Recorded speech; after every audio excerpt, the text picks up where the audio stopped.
ស្ថានភាពអំពីការគម្រាមកំហែងនិងការជំរោបបំពានឈ្លានពានរបស់ភាគីថៃមកលើតំបន់មួយចំនួនក្នុងដែនអធិបតេយ្យរបស់កម្ពុជាទី1ស្ថានភាពជួរមុខក្នុងសមរភូមិទិសយុទ្ធភូមិភាគទី3ក្នុងភូមិសាស្ត្រខេត្តកោះកុងភាគីថៃបានបន្តបាញ់ប្រហារនៅលើដែនមកលើកម្ពុជាគិតចាប់តាំងពីវេលាម៉ោង 18:30 នាទីល្ងាចថ្ងៃទី 19 ខែធ្នូឆ្នាំ 2025 ដល់វេលាម៉ោង 8:00 នាទីព្រឹកថ្ងៃទី 20 ខែធ្នូឆ្នាំ 2025 នៅវេលាម៉ោង 18:30 នាទីដល់វេលាម៉ោង 18:55 នាទីយោធាថៃបានបាញ់កាភ្លើងធំចេញពីវាចម្បាំងធ្លាក់ចូលក្នុងទឹកប្រមាណ 20 គ្រាប់នៅក្នុងភូមិសាស្ត្រក្រោយសន្តាគារជាប់ច្រកព្រំដែនចាំយាមស្រុកមណ្ឌលសីមាខេត្តកោះកុងគិតមកដល់ម៉ោងនេះស្ថានភាពបានត្រឡប់ទៅរកភាពស្ងប់ស្ងាត់វិញហើយទី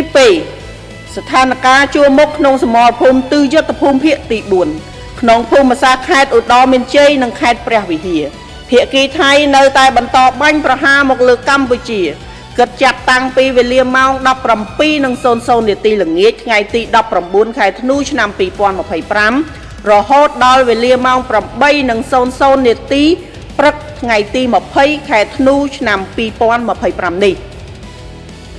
នៅថ្ងៃទី 19 ខែធ្នូឆ្នាំ 2025 នៅវេលាម៉ោង 19:30 នាទីយោធាថៃបានប្រើប្រាស់កាភ្លើងធំរត់ក្រោះអមដោយកម្លាំងថ្មើរជើងព្យាយាមវាយប្រហារចូលក្នុងភូមិសាស្ត្រភ្នំខ្មោចនិងបោះស្បូវជាំតែនៅវេលាម៉ោង 22:58 នាទី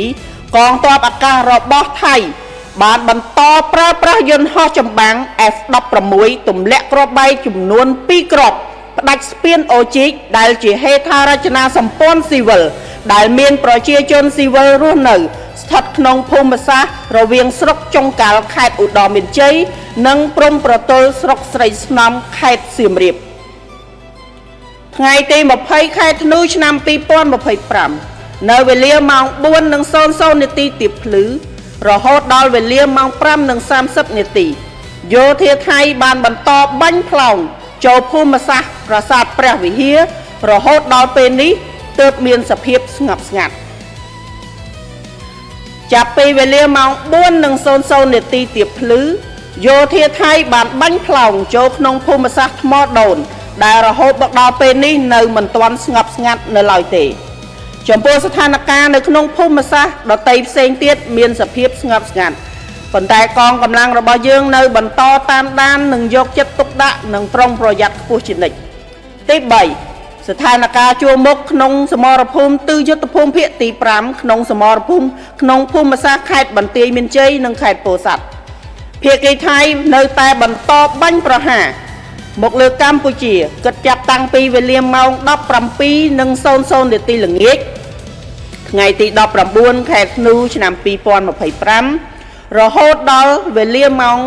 8:00 នាទីព្រឹកថ្ងៃទី 20 ខែធ្នូឆ្នាំ 2025 នៅថ្ងៃទី 19 ខែធ្នូឆ្នាំ 2025 វេលាម៉ោង 19:10 នាទីយោធាថៃបានបាញ់ភ្លើងក្រហមមកលើភូមិសាស្ត្រភូមិព្រៃច័ន្ទនៅវេលាម៉ោង 19:50 យោធាថៃបានបាញ់ផ្លោងចូលក្នុងភូមិសាស្ត្រភូមិជោគជ័យនៅវេលាម៉ោង 20 នៅថ្ងៃទី 20 ខែធ្នូឆ្នាំ 2025 នៅវេលាម៉ោង 12:04 នាទីរំលងអាធ្រាត្រយោធាថៃបានបាញ់ផ្លោងចូលក្នុងភូមិសាស្ត្របឹងត្រកួននៅវេលាម៉ោង 4:00 នាទីយោធាថៃបានបន្តប្រើប្រាស់កាភ្លើងធំនិងរថក្រោះនៅបាញ់ចូលក្នុងភូមិសាស្ត្របឹងត្រកួននៅវេលាម៉ោង 4:02 នាទីយោធាថៃបានបន្តបាញ់ផ្លោងចូលក្នុងភូមិសាស្ត្របឹងត្រកួននៅវេលាម៉ោង 5:48 នាទីរហូតដល់ម៉ោង 6:35 នាទីយោធាថៃបានប្រើប្រាស់កាភ្លើង75 មីលីម៉ែត្របំពាក់លើរថពាសដែកបាញ់បំបុកចូលក្នុងភូមិសាស្ត្រអូភ្លុកដំរីចំពោះស្ថានភាពនៅក្នុងភូមិសាស្ត្រដទៃផ្សេងទៀតនៅមានសភាពស្ងប់ស្ងាត់ ប៉ុន្តែកងកម្លាំងរបស់យើងនៅបន្តតាមដានដោយយកចិត្តទុកដាក់និងប្រុងប្រយ័ត្នខ្ពស់ជានិច្ចសូមធ្វើការបញ្ជាក់សារជាថ្មីម្ដងទៀតថាគោលដៅនៃការវាយការពារខ្លួនរបស់កម្ពុជាផ្ដោតតែលើគោលដៅស៊ីវិលគោលដៅយោធាថៃប៉ុណ្ណោះមិនសំដៅលើគោលដៅស៊ីវិលឬក៏ទីកន្លែងស៊ីវិលណាមួយឡើយប៉ុន្តែភាគីថៃដែលបានធ្វើការវាយប្រហារមកលើទីតាំងប្រជាជនស៊ីវិលរបស់កម្ពុជានិងហេដ្ឋារចនាសម្ព័ន្ធស៊ីវិលរបស់កម្ពុជា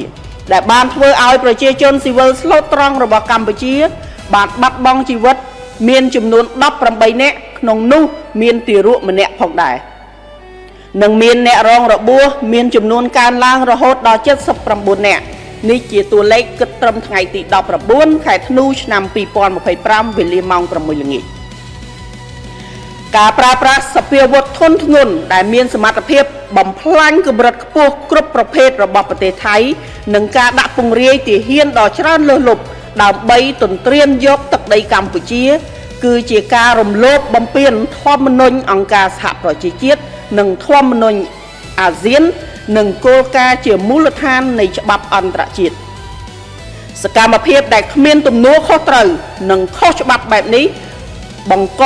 គ្រោះថ្នាក់យ៉ាងធ្ងន់ធ្ងរបំផុតមិនត្រឹមតែសម្រាប់សន្តិភាពនិងស្ថិរភាពក្នុងតំបន់ប៉ុណ្ណោះទេប៉ុន្តែថែមទាំងប៉ះពាល់ដល់មូលដ្ឋានគ្រឹះនៃសណ្ដាប់ធ្នាប់អន្តរជាតិផងដែរកម្ពុជាទាមទារឲ្យភាគីថៃបញ្ឈប់រាល់សកម្មភាពផ្សព្វផ្សាយព័ត៌មានមិនពិត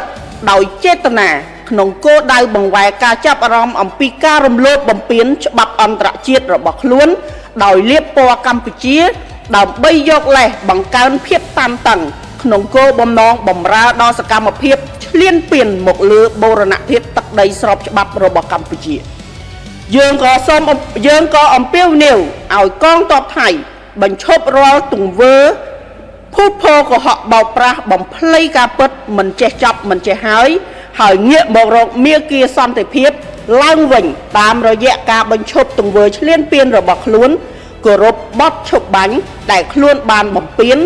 និងអនុវត្តនៅសេចក្តីថ្លែងការណ៍រួមស្តីពីកិច្ចព្រមព្រៀងសន្តិភាពរវាងកម្ពុជានិងថៃកងទ័ពថៃត្រូវតែបង្ហាញភាពស្មោះត្រង់របស់ខ្លួនប្រកបដោយតម្លាភាពនិងសុឆន្ទៈដោយស្ដែងចេញតាមរយៈទង្វើប្រកបដោយការទទួលខុសត្រូវខ្ពស់និងការគោរពច្បាប់អន្តរជាតិឲ្យបានម៉ឺងម៉ាត់មិនមែនតាមរយៈវោហារស័ព្ទនិងការភូតភរកុហកនោះទេក្នុងន័យនេះកម្ពុជាសូមអំពាវនាវឲ្យសហគមន៍អន្តរជាតិកោតទោសយ៉ាងម៉ឺងម៉ាត់ចំពោះការរំលោភបំពានសេចក្តីថ្លែងការណ៍រួមស្តីពីកិច្ចព្រមព្រៀងសន្តិភាពរវាងកម្ពុជាថៃនិងសកម្មភាពឧក្រិដ្ឋកម្មសង្គ្រាមខុសច្បាប់របស់ថៃម្ដងហើយម្ដងទៀតនេះដោយទាមទារឲ្យថៃត្រូវតែទទួលខុសត្រូវទាំងស្រុងចំពោះការរំលោភបំពានដ៏កម្រោលនេះកម្ពុជាអំពាវនាវឲ្យថៃបញ្ឈប់រាល់អរិភាពជាបន្ទាន់ដោយដកកម្លាំងចេញពីដែនអធិបតេយ្យរបស់កម្ពុជានិងជៀសវាងសកម្មភាពឈ្លានពាននិងគំរាមកំហែងដល់សន្តិភាពនិងស្ថិរភាពនៅក្នុងតំបន់កម្ពុជាបញ្ជាក់សារជាថ្មីនៅការបដិញ្ញាចិត្តយ៉ាងខ្ជាប់ខ្ជួនរបស់ខ្លួនក្នុងការគោរពនិងការអនុវត្តតាមលក្ខខណ្ឌបទឈប់បាញ់និងសេចក្តីថ្លែងការណ៍រួមស្តីពីកិច្ចព្រមព្រៀងសន្តិភាពរវាងកម្ពុជានិងថៃប្រកបដោយសុឆន្ទៈនិងទំនួលខុសត្រូវខ្ពស់បំផុតកម្ពុជាប្រកាន់ខ្ជាប់នៅដំណោះស្រាយដោយសន្តិវិធីស្របតាមច្បាប់អន្តរជាតិក៏ដូចជាសន្ធិសញ្ញាអនុសញ្ញានិងកិច្ចព្រមព្រៀងដែលមានស្រាប់សំដៅស្វែងរកដំណោះស្រាយមួយដែលយុត្តិធម៌ត្រឹមត្រូវយូរអង្វែងនិងស្របតាមច្បាប់អន្តរជាតិកម្ពុជាសង្ឃឹមផងដែរថាភាគីថៃនឹងគោរពនៅសេចក្តីថ្លែងការណ៍រួមស្តីពីកិច្ចព្រមព្រៀងសន្តិភាពដែលភាគីកម្ពុជានិងថៃបានចុះហត្ថលេខាកាលពីថ្ងៃទី26ខែតុលាឆ្នាំ2025ដោយកម្ពុជាដែរសូមគូបញ្ជាក់សារជាថ្មីថាគិតមកដល់ម៉ោងនេះវីរៈកងទ័ពនិងវីរៈនគរបាលកម្ពុជាបាននឹងកំពុងបន្តឈរជើងយ៉ាងរឹងមាំស្វាហាប់មឹសមុតនិងនៅតែប្រយុទ្ធយ៉ាងស្វិតស្វាញតតាំងជាមួយសត្រូវឈ្លានពាននៅគ្រប់សមរភូមិទាំងអស់ក្នុងការបំពេញតួនាទីរបស់ខ្លួនដើម្បីការពារបូរណភាពទឹកដីរបស់កម្ពុជាយើងក៏បញ្ជាក់ឡើងវិញនៅសិទ្ធិស្វ័យការពារដែនអធិបតេយ្យរបស់យើង ដោយដែលមានចែងនៅក្នុងច្បាប់អន្តរជាតិដើម្បីការពារបូរណភាពទឹកដីនិងប្រជាជនរបស់យើងទោះក្នុងតម្លៃណាក៏ដោយសូមជម្រាបជូនផងដែរថាសម្រាប់ព័ត៌មានបន្ថែមពីស្ថានភាពវិវត្តថ្មីនៅជួរមុខក្រសួងការពារជាតិនឹងមានផ្សាយចេញនៅគ្រប់ប្រព័ន្ធផ្សព្វផ្សាយផ្លូវការរបស់ក្រសួងការពារជាតិកម្ពុជា Greetings to the general public and members of the press. This morning, I would like to update on the situation of the Thai invasion and armed attacks launched on Cambodian territory in the 3rd, 4th, and 5th military regions on December 2025, which entered the 14th day. The Thai side has continuously violated the ceasefire and the joint declaration signed by the Prime Minister of the Kingdom of Cambodia and the Kingdom of Thailand on October 26, 2025. Now I would like to update on the situation of Thai aggression and attacks on certain areas within the southern territory of Cambodia. First, the frontline situation at the 3rd military region in Kok province. The Thai military continued its attack on Cambodia from 6:30 p.m. on December 19 until 8 a.m. on December 2025. From 6:30 p.m. to 6:35 p.m. the Thai military launched approximately 20 artillery shells from their warship falling into the water in the area behind the hotel near the Cham Yim border checkpoint, Mundol Sema district, Kok province. As of now, the situation has returned to calm. Second, the frontline situation at the 4th military region, Udon Minchai and Preah Vihear provinces. The Thai military continued its attack on Cambodia from 5 p.m. on December 19 to 8 a.m. on December 20, 2025. On December 19, 2025, at 7:30 p.m., the Thai military used heavy artillery and tanks supported by infantry force to infiltrate the area of Phnom Khmawit and Bosbeu Chom Tai. At 10:38 p.m., the Thai Air Force continued to deploy F-16 fighter jets, dropping 2 bombs to destroy Ojik Bridge located in civilian area and civilian infrastructure located in between Chongkal District, Udon Minchai Province and Srei Snom District, Siem Reap Province. On December 20, 2025, from 4 a.m. to 5:30 a.m., the Thai military continued shelling the Preah Vihear temple area. As of now, the situation remains calm. From 4 a.m. until now, the Thai military has continued shelling the Modon area. The situation in other areas remains calm, but our force continue to monitor closely and remain highly vigilant. Third, the frontline situation at the 5th military region in Banteay Meanchey and Posat provinces. The Thai military continued its attacks on Cambodia from 5 p.m. on December 19, 2025 until 8 a.m. on December 20, 2025. On December 19, 2025, at 7:10 p.m., the Thai military fired flare in the area Prejan village. At 7:30 p.m., the Thai military shelled into the area of Chokchei village. On December 20, 2025, at 12:04 a.m., the Thai military fired shells into the area of Bang Trakun. At 4 a.m., the Thai military fired artillery and tank shells into the area of Bang Trakun. At 4:02 a.m., the Thai military continued to fire south into the area of Bang Trakun. At 5:48 a.m. until 6:35 a.m., the Thai military fired 75mm tanks mounted guns in the area of Opluk Damrai. The situation in other areas remains calm, but our force continue to monitor closely and remain highly vigilant. The Ministry of National Defense of Cambodia wishes to reiterate that Cambodia's right to self-defense is solely targeted at the Thai military targets and has never targeted at civilian areas. Conversely, the Thai side has deliberately attacked locations where Cambodian civilians reside, resulted in the deaths of 18, including one infant,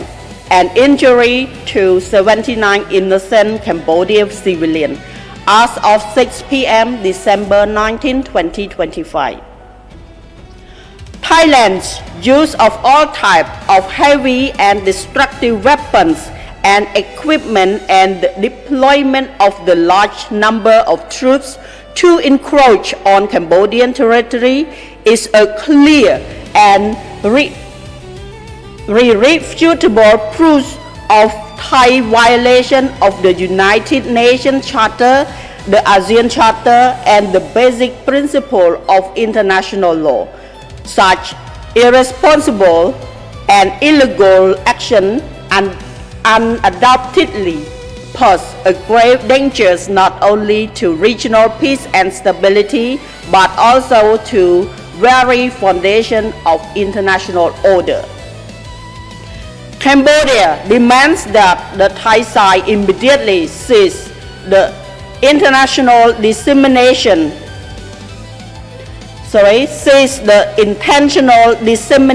of false information. This disinformation campaign is clearly designed to divert international attention from Thailand's violation of international laws by falsely portraying Cambodia as an aggressor, thereby serving as a mere excuse to increase tensions and support its ongoing aggression against the legitimate sovereign territory of Cambodia.